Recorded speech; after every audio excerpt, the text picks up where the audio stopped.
Hojii tokko odoo hin jalqabiniin dura yookaan immoo biizinasii keessa odoo hin seeniin dura maal gochuu qabna? Keessattuu ijoolleen biyya ormaa jirtan gara biyya odoo hin dhufiiniin dura wantoota isin gochuu qabdan tokko tokko jennee waliin ilaalla. Egaa jireenyi isin waggaa tokko yookaan lama waggaa sadii dura ifilu ji'a shan dura isin beektanii fi erga isin biyya baatanii haalli jiru garaagara jechaadha. Kanaaf hamma kana adda baaftanitti haala jireenya biyya hamma beektanitti hamma ofitti fudhattanitti tarii wanti isin qabatanii dhuftan isin harkaa batuu danda'an malee carraan deebi'anii gara biyyaa deemuu isin mudachuu danda'a. Kun akka isin mudannee fi gara biyya otoo hin dhufin dura maal gochuu qabdanii yookaan immoo biyya namaa ta'ettanii akkamitti biyya keessatti waa hojjechuu dandeettanii haalli jireenya biyyaa maal fakkaata kan jedhu tokko tokko isaa waliin ilaalla. Dabalataan qarshii isin harkaa qabdanii maal hojjechuu dandeettanii 500,000 600,000 miliyoona 1 miliyoona yoo harkaa qabaatanii qarshii hamma kanaatiif maal gochuu dandeettanii maal hojjechuu dandeettanii bu'aa isaa immoo akkamitti argachuu dandeettan kan tokko tokko isaa waliin ilaalla. Ibrahim jedhama Oroon yeroo jalqabaatiif gara YouTube chaanaalii kana dhuftan subscribe gochuudhaan maatii keenya dabalama maatii keenya kan taatan immoo viidiyoo kana like godhaatiin afaan abaasanii jedha egaa akka xumuraatti yoo hordoftan waan jireenya keessanii wal qabatu waan baay'ee as jalaa argatanii baatusin jechuu barbaada. Egaa odeeffannoon kun nama ni fayyada jettanii yaadda yoo jiraate share godhaatii Ibrahim gaasiniin jechuu barbaada.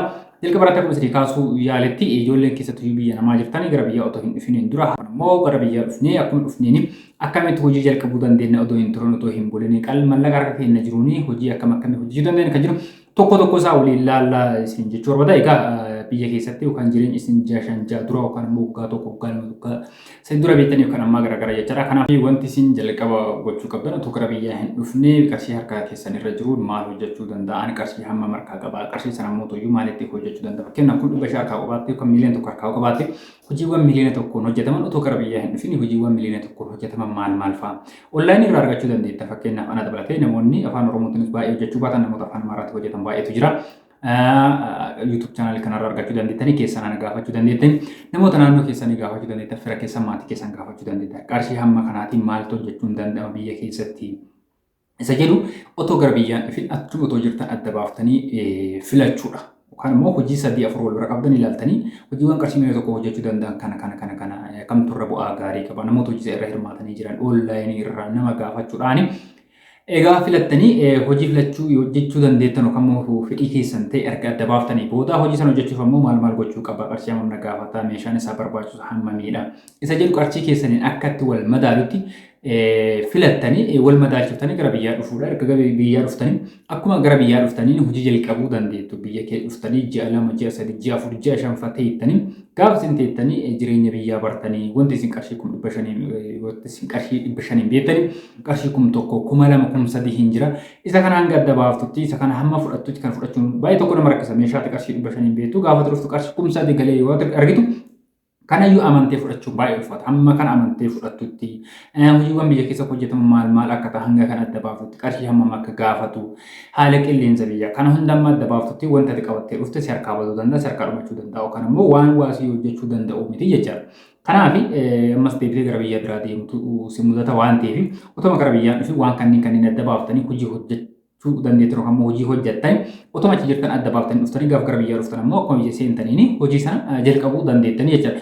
Egaa si biyya dhuftanii hojii kana jalqabdan immoo akkamitti adeemsisuu qabdan akkamitti sochoosuu qabdan isa jedhu adda baaftanii beekuudha. Nama hojii kanarra hirmaatee jiru yookaan namoota hojii kanarra hirmaatee ittiin milkaa'ee gaafatanii namoota waa'ee biizinasii odeeffannoo yookaan hubannoo qabu gaafatanii beekuudha. Keessattuu hojii akka tajaajila yookaan immoo hojii ogummaa irratti hundaa'e hojjechuu barbaadan kan hojjetan taate fakkeenyaaf hojii akka miidhagina shamarranii mana rifeensaa kan dhiiraa hojii uffataa hodhaa waan akkasii kanneen hin hojjettan yoo ta'e ogummaa kan hamma tokko beekuudhaaf kenna yeroo kana koorsii gaggabaabaa ji'a tokko ji'a lama keessatti kan fudhattan onlaayinii irra jira qaamaanis magaalaa biyya keessatti magaalaa kamuu keessa jira.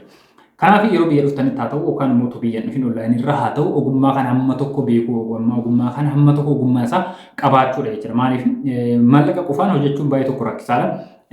Hojjetaa yookaan nama qaacartee hojjisiifta namni ati qaacartee hojjisiifte kun maal balleessa yookaan immoo maal midhaasee waan jedhu adda baaftee hin beektu taanaan yookaan immoo ogummaa hojii kanaan qabdu taanaan namtichi kun maal akka balleesse maal akka midhaase adda baaftee hin beektu jechuudha. Kanaaf gaafa kana maamilaan wal dhabdaa maamilli sun yoo bade immoo namtichi ati qaacartee hojjisiifte sana oduu taane kan miidhamu si mataa keeti waan ta'eef maaltu badee maaltu bahee maaltu tolee adda baaftee beekuudhaaf ogummaa sana qabaachuudha jechuudha. Kanaaf ogummaa sana yeroo kana barachuu dandeetta. Ogummaa sana hamma tokko barattee hamma tokko ogummaa hojii sanaa yoo qabaatte maallaqatti gargaaramtee nama biraa of biraatti qaacartee hojjette jennaan haa yeroo gabaabaatti haala gaariidhaan milkaa'u biizinasii kan kee hojii kan kee gara of afootti deemsisuu bu'aa gaarii waan biyya namaatiitti argattu olitti illee hamma argachuu si geessisutti milkaa'uu dandeetta jechuudha. Kanaaf kana gochuu qabdanii hojii ogummaa irratti hundaa'e ogummaa isaa otoo homaayyuu hin qabaatin maallaqa qofaan hojjechuu hin danda'a jettanii itti seenuu hin qabdanii hojjechuus hin qabdan ogummaa isaa amma tokko beekuudha. Kanan ta'u taanaan hojiiwwan akka piroodakshinii waa bitanii gurguruu waan akkas akkasii irra hirmaachuu qabdanii wantoota akka mana nyaataa mana bunaa kaaffee hojii akkas akkasii irratti hirmaachuu qabdanii haa ta'u hojii kamuu irratti hirmaachuun duratti odeeffannoo isaa beekuu eessatti yoo jedhe bu'aa gaarii irraa argadha. Bakkuma arganetti yoo banne bu'aa gaarii irraa argachuu dhabuu dandeenya. Naannoo hojii sanaa malu naannoo hojiin itti namaa deemutu jira waan ta'eef naannoo sanniin adda baaftanii beekuu nama gaafachuudhaan ofii keessanii qorannoo taasisuudhaan maallaqaan galinni isin gaafatu akkamitti hojjechuu danda'an maamilli maal barbaada waan akkasii kan adda baaftanii hojjechuudha. Isin jiru wala ittaan suudhaan hojii maallaqa keessanii wal madaalu hojjechuudha. Yeroo baay'ee wanti nama kuffisuu fi biizinasii keenya gara duubaatti wanti ofu keessaa tokko kan hojii maallaqa keenya hin madaalle hojjechuudha. Kana jechuun qarshii miliyoona tokko harkaa qabdu yookaan immoo qarshii miliyoona tokko hojii hojjechuu barbaadu yoo ta'e hojii miliyoona lamaatti seenuu bu'aa qabeessota hin taane waan bu'aa nu dhabsiisudha. Maaliif fakkeenya mana nyaataa banuu barbaadda yoo ta'e mana nyaataa guddaa bantee qarshii ati ittiin jalqabdu walakkatti yoo sarkaa dhaabate biizinasii kan keessa harkaa kuffisa jechuudha. Kana waan maallaqa keenya wal madaalu wanti qarshii nu harkaa qabnu nu hojjechuu danda'u hojjechuudha. Kana mana guddaa banne suuqa guddaa banne meeshaa takka keessa keenne mana ona qabanne taa'urra mana xiqqaa banne yookaan suuqa xiqqaa banne meeshaa barbaachisu hunda itti guunne hojjechuun gaariidha. Lammaffaa immoo hojii lamaa sadii bakka tokkotti waliin banne hojii maallaqa hojii tokko fuunu hin geenye hojii lamaa sadii bakka tokkotti waliin banne fakkeenyaaf mana caammaa yookaan mana kophee uffata kan dhiiraa kan shamaraa kan hunda bakka tokkotti walitti guurree hojjechuu irra isaan keessa tokko yookaan mana caammaa yookaan mana kophee qofa yookaan immoo mana uffata kan dhiiraa qofa yookaan mana uffata kan shamaraa qofa kophatti bannee maallaqa keenya wanti maallaqni keenya nuu danda'uun yoo hojjenne bu'aa gaarii irraa argachuu dandeenya jechuu barbaada.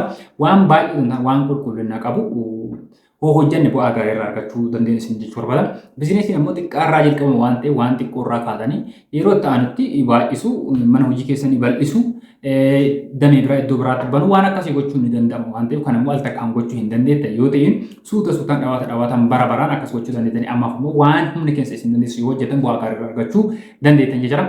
Inni taanu maallaqa akka qabdan hunda hojjetin sin waan kana yeroo baay'ee irratti deebisanitti mee jira.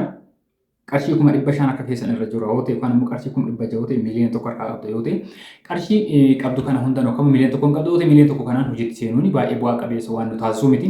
Maaliif hojii kana jalqabnee booda irratti wantoota maallaqa nu barbaachisan baay'eetu jira. Fakkeenyaaf meeshaa nu galchin irratti maamilli meeshaa biraa kan barbaadu ta'a.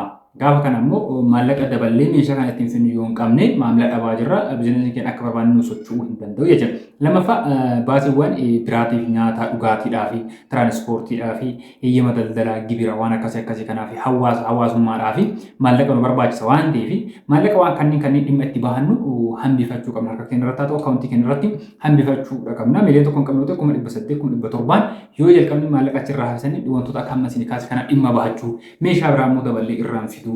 Yeroo baay'ee biizinasii kanaaf kan hojii kanaaf haarawaa taatan yoo ta'e meeshaa namni barbaadu dhiistanii yookaan meeshaa gabaan hin barbaanne sa'aatii kanatti meeshaa hin barbaadamne fafiddan ta'a jalqaba irratti. Booda irraa immoo gaafa isin hojii keessan bantanii jedhe maamilli dhufa mootuyyuu meeshaa isin fiddan sana otoo hin taane meeshaa biraa barbaadu yookaan immoo meeshaa biraa si gaafatu. Hin qabdu taanaan maallaqa akka hin qabdu ta'e deemtee yeroo sanatti fiduu dandeetta. Maallaqa akka irraa fixxe taanaan immoo fiduu hin dandeettu waan ta'eef waan akkasiitii fi isin miidha waan ta'eef maallaqa keessan irratti hambifadha. Yeroo baay'ee kufaatii biizinasii keessa kufaatiiwwan namoota karaa kanaan kan dhufanidha. Lammaffaa iddoo itti hojjennu beekuudha. Fakkeenyaaf yeroo baay'ee baratamaa akka ta'e waan kana sirrii kana duras kaasee jira. Naannoo manni nyaataatti hin jirretti naannoo kanatti manni nyaataa hin jiru waan ta'eef hayyoowwan bu'aa gaarii argachuu danda'a jettanii waan akkasii banuun. Mana uffata naannoo uffanni hin jirretti banuun. Wanta akkasii sirrii miti. Toora hojii nu hojjennu sun itti baay'atutti yoo banne bu'aa gaarii akka seera biizinasiitti illee akka yeroo kanatti gabaarratti itti mul'atutti illee naannoo hojiin keenya itti banuu barbaadu yookaan immoo hojiin nu banuu barbaadu itti baay'inaan hojjetamutti yoo banne hanqina naannoo sanitti argamu furree hawaasni yookaan immoo gabaan naannoo sanitti maamilli maal barbaada waan akkasii san guunnee argamne filannoo keessa yoo oolle gabaa gaarii yookaan biizinasii keenya gara fuulduraatti deemsisuu dandeenya jechuudha. Kanaaf waan akkasii sanniin gochuudha.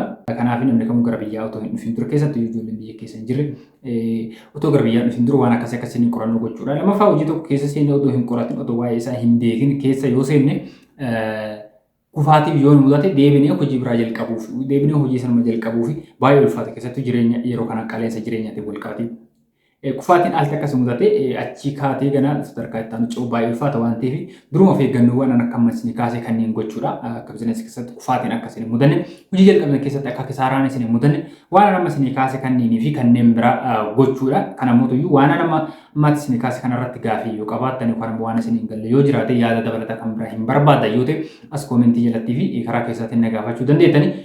Isaan alatti immoo odeeffannoon bizinesi wal qabatan yeroo yerootti kan isin gadhiisu waan ta'eef asirratti odeeffannoo kun akkasiin bira gahuudhaaf ammoo YouTube chaanalii kana subscribe gochuun aansuudhaan mallattoo bilbilaa kan fakkaatu san tuqaati nafaana bu'aasin jechuu barbaada. Egaa viidiyoon kun isin tolee taanaan laayik godha. Waan isinitti hin tolle yookaan immoo hanqinni jiru jiraate waan sirreessoo jiraate kan biraa yaada yoo qabaattan as koomentii irraa kaasin jechuu barbaada. Waan hortonni galatuma galanii keessan dachaadha viidiyoo biraatiin hamma walitti nutti nagaan naa tura.